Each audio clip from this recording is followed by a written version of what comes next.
parfois on a des talents inconnus. Hein. Si vous avez des potes qui ont des talents, vous les filmez en douce et vous nous envoyez la vidéo et nous on les appelle et on les fait venir.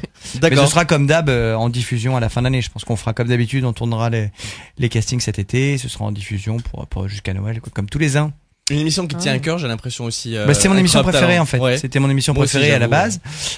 C'était Alessandra Sublet qui l'a présenté avant au début, mais c'est vrai que moi je viens de la Seine quand même globalement. J'en connais beaucoup qui se présentent. Souvent je les ai vus sur des festivals ou des festivals sur des festivals, des trucs comme ça.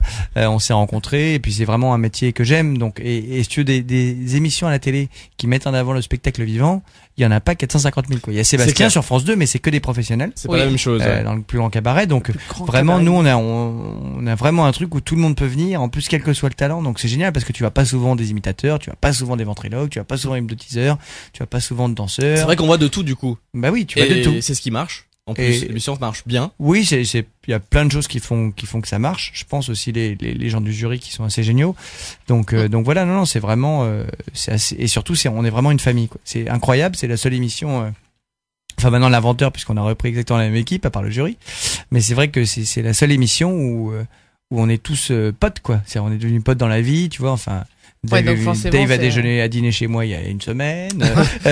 Sophie, j'ai créé un spectacle. Gilbert, on s'est vu avant-hier. Tu vois, donc voilà. C'est un lien très soudé avec la productrice. On est potes. Sandrine et moi, évidemment, on est amis. Mais même les gens de la production, Christophe Dubreuil qui écrit les textes. Ouais, donc c'est un plaisir d'aller travailler, quoi. On est vraiment une vraie famille, si tu veux. Donc on passe notre temps ensemble, même quand on n'est pas en train de faire l'émission. Donc du coup, c'est chouette, c'est la teuf. On va faire la teuf. C'est ce que je veux dire, justement, un duo qui marche très bien avec Sandrine Cormand. Oui, bah oui. Et on est d'accord que c'est la Miss. C'est la blonde Miss Belgique en Miss 1997. Il y a maintenant. 97. Ah, ça fait longtemps. C'était plus récent que ça, moi. Ah non, elle était Miss Belgique il y a longtemps. Mais elle est toujours très bien conservée. Elle est magnifique. Oui, elle est très belle. On l'embrasse. Elle est en Afrique du Sud là, donc on lui fait un bisou. Elle a bien de la chance. À Cape Town. Non mais voilà, oui, non mais on est super amis, tu vois, donc ça évite ce que vous pouvez entendre sur les autres chaînes où ils se tapent les uns les autres. Oui. Mais voilà, nous on a vraiment pas de querelle d'ego, de machin ou quoi que ce soit. Voilà, souvent j'ai des idées un peu farfelues, je demande de les faire, elle les fait. Donc elle suit le truc. Donc c'est vraiment agréable. Comment vous répartissez en fait en général, les tâches dans l'émission? J'écris. Les tâches, on se met les rôles tout le temps de la même façon. D'accord. C'est-à-dire que tu regarderas. Alors il y en a qui disent que je fais souvent le troublion, mais en fait je dis autant de règles qu'elle ne dit de règles. On essaye de vraiment pas avoir de rôle comme ça séparé. Ouais. Et après, je fais plus de blagues qu'elle n'en fait. Mais en général, je laisse les meilleurs par respect pour la gente féminine. Donc, très bien. Les plus intelligentes, c'est elle et les plus cons, c'est moi. Voilà. On se répartit le boulot comme ça, en général. D'accord. Et, un meilleur souvenir sur Incroyable? Impossible. Il y en a 450 millions. Tant que ça?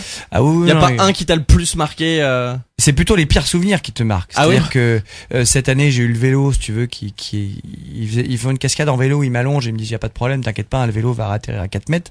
Et le mec se rate. Et je suis allongé comme ça, je le vois tomber d'en haut. Il fait un double salto au-dessus de ma tête et le vélo atterrit à 1,5 cm de ma côte gauche, tu veux. Donc là j'ai hurlé. Ça c'est un truc qui m'a marqué. L'hypnose, ça a été horrible parce que mais moi j'y crois pas du tout.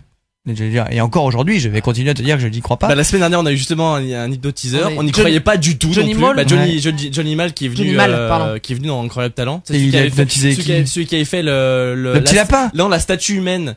Il est arrivé, il bougeait pas. Oui, d'accord. Donc il était hypnotiseur aussi, il est venu la semaine dernière justement. D'accord. Mais c'est vrai que moi je suis pareil, c'est pas quelque chose qui me fait rêver. Moi je l'ai pas fait. Ah oui. Ça a marché sur Karine. Karine est restée 20 minutes debout, la main sur le front. Tu devais avoir la fine comme ça. On l'a mitraillé de photos, c'était génial. Et moi si tu veux, la fois où il m'endort en direct, parce qu'il y a eu la fois où il m'a endormi sur les auditions. Mais bon. Il m'a fait le cheval, sur l'audition, je posais la voiture, c'était un peu cucu, mais il m'avait préparé une demi-heure avant, en fait, ce qu'on n'a pas dit dans l'émission, mais il m'avait préparé une demi-heure avant, juste pour vérifier que j'étais réceptif. Alors que moi, j'étais persuadé que j'étais pas réceptif une seule seconde. Et il m'avait dit à la fin, maintenant, à vie, je peux t'hypnotiser quand je veux, quoi. Je dis, bien sûr, oui. Ça. Mon cucu sur la commode et on en reparlera. Et donc 3 mois après, on arrive à cette demi-finale en direct, où il fait un numéro avec un candidat, et qu'il avait hypnotisé, qu'il avait allongé sur une planche. Et ça convainc pas le jury. Et pour convaincre le jury, il dit, je vais endormir Alex. Et moi, je lui dis, mais dans ma tête, je me dis, mais non, il est con. C'est pas jamais de la vie, ça va mort, marcher. Il va se ridiculiser en direct. C'est On moche. peut pas faire ça, quoi. Donc, je lui dis, écoute, Hervé, non, faut pas le faire. C'est pas une bonne idée, ça marchera pas et tout. Il me dit, si ça veut marcher. Il insiste et tout. Je me dis, il veut que j'y aille pour le sauver, mais il va être ridicule. Ouais, voilà, ça marchera sûr. pas. En plus, j'étais vraiment dans l'esprit, ça marchera jamais. Et à l'oreillette, ils me disent, non, mais écoute, vas-y, quoi. Si ça marche pas, tant pis, il est ridicule. Oui, c'est sa faute, bien sûr. Au bout d'un moment, on va pas attendre 4 heures que tu me dises, non, il va pas. Je dis, bon, bah, d'accord. Je dis à Hervé, ok, allons-y. Et là, ce cochon, parce que c'est quand même un cochon, il me fait un truc qu'il m'avait pas fait 3 mois avant, un truc hyper violent, pour être sûr que ça marche. Si tu regardes les images, parce qu'elles sont dispo sur le net, tu vois qu'il me touche le cou. Il me touche le cou, il me tire le bras, enfin, un truc de fou. Et alors, en plus, tu tombes net. Ah, mais comme une merde. C'est vraiment je l'ai pas vu, moi, cet extrait-là. C'est incroyable. En un coup, plus d'Alex.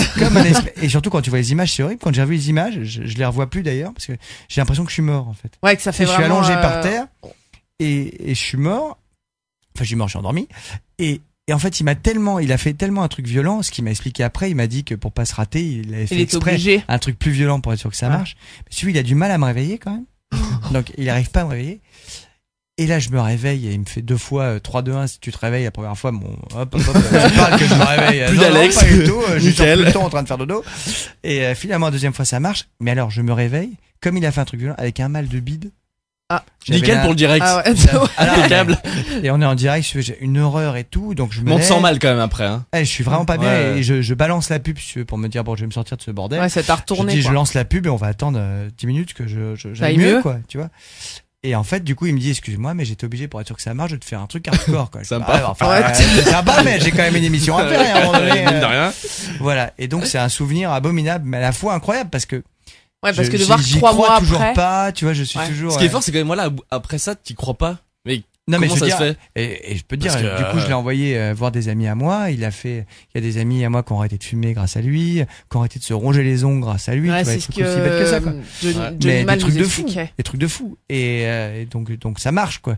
Mais je suis tellement cartésien, si tu veux, que je me dis bon, c'est juste. Il peut pas contrôler aussi facilement. Non, mais c'est juste une partie de notre cerveau. Tu sais, on dit qu'on utilise que 10% de notre cerveau. Je pense que voilà, effectivement, c'est vrai et qu'on est capable de faire des trucs qu'on sait même pas parce que ton cerveau te fait faire des trucs invraisemblables que tu es incapable de faire. Tu vois, quand il fait, moi je l'ai déjà vu faire relever un mec comme ça en V, comme ça. Se mettre vraiment avec les jambes, les pieds, si tu vas en face de la tête, relever, et ça fait un V. Mais même le plus grand athlète de l'univers, s'il le fait comme ça, tu vas voir qu'il, tu sais, il va galérer, vibrer, il va se... Non, l'autre, t'as pouf, comme une planche de métal qui bouge pas, et tu te dis, ok, donc là, il y a un truc, quoi. Mais c'est un truc naturel, mais c'est très étonnant, quand même. Donc voilà, des souvenirs comme ça, j'en ai plein, et des bons souvenirs. Qu'est-ce que j'ai Wipeout où on est allé en Argentine. Oh, ça c'est génial. Voilà, c'était génial. Je voulais vraiment qu'il y ait une deuxième saison. Ça doit être énorme. Une tranche de rigolade aussi, je pense, cette émission à faire, non? Écoute, ouais, franchement, on s'est éclaté. Moi, je connaissais pas du tout Stéphane Rothenberg, qui est devenu avec Sandrine, si tu veux, c'est le seul ami que j'ai dans la télé parce que c'est pas trop un monde qui me plaît. Et voilà, ça doit pas être évident de trouver les bonnes personnes, j'imagine. Faut faire attention. C'est toujours un peu superficiel et léger, comme dirait France Gall. C'est une vieille chanson que vous connaissez pas, mais voilà. Qui était? Tu peux peut-être nous la, non? Superficiel et léger, comme un oiseau des îles. Enfin bref, on s'en fiche. Voilà. Et du coup, on s'est découvert avec Stéphane sur cette émission. Ouais. Et bon, avec Sandrine, on se connaissait déjà un petit peu. On est parti là-bas, on a déliré. Et on a vraiment eu des bons souvenirs. Et j'ai fait le parcours, ce qui était quand même, j'étais le seul animateur du monde à faire le parcours. À tester. Ah oui. Oui, parce que c'est personne costaud ne voulait. En plus. Il a fallu. Hyper costaud le truc. Ouais, Bibiane voulait pas, la directrice d'M6 voulait pas que je le fasse. Il a fallu qu'on trouve invraisemblable pour que je le fasse. Mais enfin, je l'ai quand même fait. Et fini. Surtout, on s'est éclaté. Non, j'ai fait que la qualification, quoi. Mais enfin, déjà, si tu veux, pour un mec qui a peur de l'eau, qui sait pas trop nager. C'est déjà pas mal. C'est pas mal. Comme j'avais d'autres partout, en fait. Ouais, c'est une émission que j'aime beaucoup, mais c'est surtout dans les chutes, quoi. On arrive à quand même, il y en a, ils doivent se faire hyper mal, non? Il y a pas des. Ça fait mal, oui, bien sûr. Ah ouais, il y a des chutes, on dit c'est pas possible, le mec il peut pas se relever, là. Je me rappelle la balayette infernale, là, quand il te. Ils doivent. dégager. Et qui font un salto et tout. Ah ouais, c'est costaud, ouais, pour. Ouais, c'est marrant. Si on le refait, je penserai à toi et je t'enverrai là-bas. On t'emmènerai avec nous en Argentine. Ah, c'est bien gentil. Tu mangeras de la bonne viande. C'est très très bon là-bas, mais voilà. Et un Pékin Express, ça t'aurait pas je l'ai fait. Ça y est, je l'ai fait. Alors vous ne le savez pas encore, mais oui, parce que j'allais dire un Pékin Express. Écoute, vous verrez à la diffusion, ça va être bientôt au printemps. Ouais, alors en duo avec qui? Au moins non, mais je peux rien dire. Oh non. C'est un concept un peu spécial cette année. Ils ont un peu communiqué dessus, mais voilà. Et la diffusion est quand? Il y a quelques personnes. Je pense au printemps, comme d'habitude, mais voilà. Ça a été une expérience incroyable. Ah, bah, ça je reviens à vous en parler sous le moment où ça sera diffusé. Avec plaisir. Mais ça a été parce que Sandrine, comment elle l'avait fait la première fois. Bien sûr. Et on s'est dit, tiens, c'est bizarre qu'elle soit pas avec Alex, parce que c'était un duo. Oui, je m'étais dit aussi, je t'avoue que je m'étais dit aussi, je me dis, tiens, j'aurais bien fait. Elle est partie sans toi. Mais c'est scandaleux. Stéphane avait un petit crush sur elle, Stéphane Plaza, et il a tout fait pour essayer de concrétiser. Il avait demandé à M6 longtemps à l'avance de faire un truc pour essayer que ça se passe. Petit coquin. C'est un coquin, le Plaza. Un petit peu cochon. Mais non, mais il s'est rien passé, du coup, enfin, voilà. Tout va bien. D'accord. Et voilà. D'accord. Bon, bah, c'est super, ouais, ça doit être et on peut pas dire non plus où il est? Si, ça a été dit, ça va de la Corée à l'Australie, c'est sorti, mais. D'où le nom Pékin Express. Oui, non, mais non, mais ça, t'es obligé, c'est comme le Paris-Dakar, le Paris-Dakar, c'est pareil. C'est plus Paris-Dakar. Du tout. Voilà. D'accord. Ok. Côté c'est génial. Ouais, ben, je m'en dis bien, il y a des, on doit avoir des choses, rencontrer des gens, exceptionnels. Écoute, surtout, voilà. Je suis reparti très fatigué. C'est tout ce que je peux dire. J'étais pas bien à la fin. Et vous restez tout le long du... On peut rien dire. Bon, on en parlera. Tu reviendras alors. On dira rien. Ok. Côté projet, donc tu viens de tourner il y a quelques... c'était la semaine dernière ou L'Inventeur 2012. Inventeur 2012. Ouais, on a vu sur Facebook aussi. Même principe qu'en 2007, tout ça change. Comment ça se passe? Non, ça change un petit peu. C'est plus Stéphane, puisque justement Stéphane était sur Pékin Express, donc voilà, c'est Sandrine et moi qui avons pris en charge l'émission. On a essayé de le tourner un peu plus comme talent, si tu veux, c'est de rendre ça un petit peu plus divertissant. Et voilà, donc c'est pareil, il y a un nouveau jury d'inventeurs. Avec les croix, enfin. Non, il y a pas de croix. Il y a pas de croix. Là, c'est juste parce que tu sais, c'est très compliqué en fait. Les inventions, c'est un truc, quand tu découvres le machin, oh punaise. Ouais, le mec a été le chercher très loin, quoi. Mais non, mais il faut vérifier que l'invention n'est pas déposée déjà par quelqu'un d'autre dans le monde, tu vois. Enfin, c'est tout un pataquès cosmique. Voilà, le jury, on a des gens très qualifiés dans le jury. Qui sont très très forts et qui savent un petit peu tout ça, mais c'est vrai que. D'ailleurs, qui compose le jury? Écoute, il y a un petit peu tout. Il y a Absatou, la magnifique Absatou, qui est une formidable chef d'entreprise qui est merveilleuse. Il y a Philippe Bloch, il y a Pascal.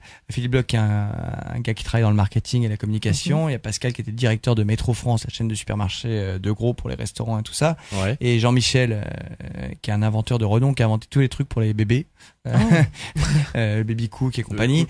Donc c'est vraiment voilà des gens hyper qualifiés si tu veux. Et puis surtout on a vu 200 inventions. Donc tu dois y avoir des trucs super. T'as des trucs super et des trucs complètement cons. Il y a des inventions qui servent à rien de toute manière. Mais oui, mais après t'as des trucs qui servent à rien mais qui sont géniaux. Donc c'est très complexe. Et surtout là où c'est la difficulté pour Sandrine et moi, ça a été finalement que on était partis pour dire youpi, on va rigoler. Et pas du tout. Et en fait, on a rigolé sur plein de trucs. Mais en fait, tu tombes sur des gens qui sont tellement à fond dans leur truc que t'as pas du tout envie de rigoler, t'as envie de dire mais waouh, mais comment ça vous est venu, vous êtes fous. Tu vois, il y a des gens qui ont claqué 150 000 euros pour une invention. Donc tu te dis mais du coup t'as plus envie de rire, t'as envie juste de te dire mais pourvu que ça marche quoi, parce que le pauvre, mais c'est clair, il a mis toute sa vie dedans et tout, donc on est beaucoup moins délirant que d'habitude parce qu'en fait on découvre c'est plus sérieux. Un métier qu'on connaissait ni elle ni moi si tu veux et une implication qui est très étonnante, voilà.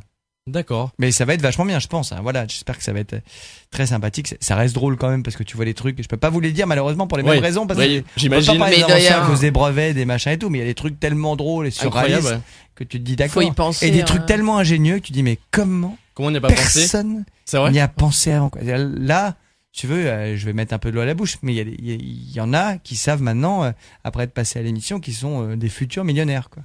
Ah ouais, parce qu'ils ont vraiment fait un truc mais c'est gravé dans le marbre, tu vois. Tout le monde leur a dit c'est bon, on avait fait que l'invention n'existait pas.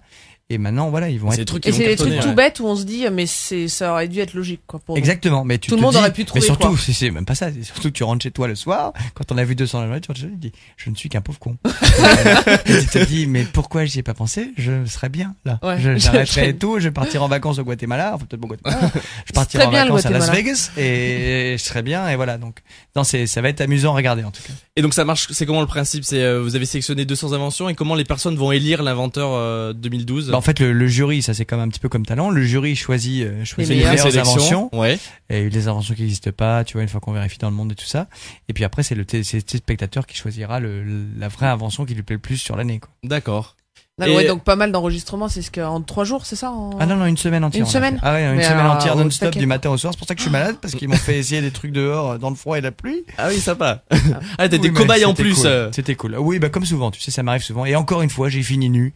Comme à chaque émission. Pour changer. J'en ai un peu marre, mais surtout faut que je maigrisse, parce que ça devient... voilà. Mais sur Talent, je serai bien. Je vous promets que je serai encore à poil sur Talent, c'est prévu. Pour changer. Il y aura un autre masseur qui fera perdu, des trucs incroyables avec ça. Quelques kilos par rapport à la saison dernière. Voilà. Et pourquoi pas une émission tout seul cette fois-ci?